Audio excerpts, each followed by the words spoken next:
Let's talk about pro-Palestine demonstrations planned for the Sydney Opera House next weekend. The New South Wales Supreme Court will hear the matter on Tuesday. Police are trying to have the march banned. But what did you make of Labor MP Tim Ayres, who we referred to earlier, backing the protesters' right to march? Is that a wise move from a government minister? Of course it's not a wise move, but you've got to know Tim Ayres. I've got no time for the man. I think he's a nasty piece of works.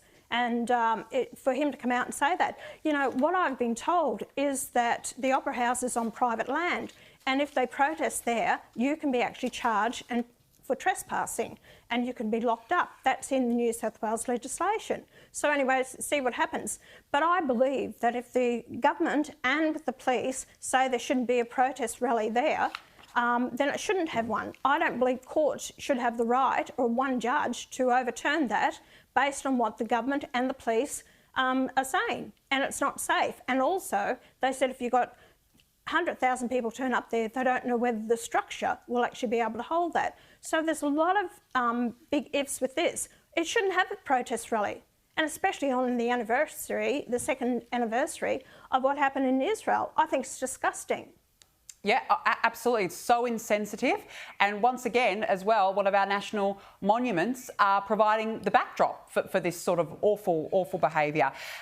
We just spoke about Andrew Hastie before. Now, he's obviously quit the Liberal Party front bench, saying he wants to speak out about immigration, which you are, you know, very, very at the forefront of this. But in terms of Susan Lee's leadership, is this the beginning of the end now?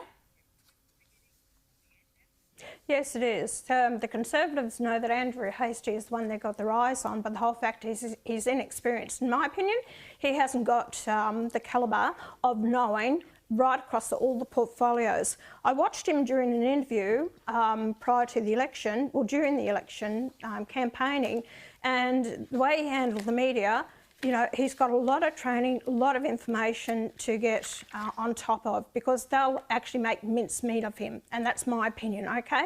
I have been in this for quite some time.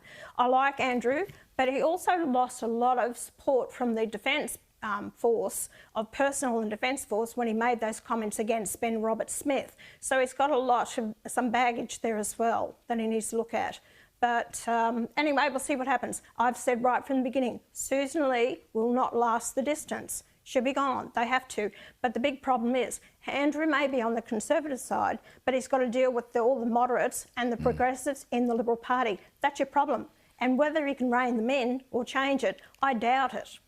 No, but gosh, they're going to have to do something. The news polls, as we just said, are just getting worse and worse for the Liberal Party.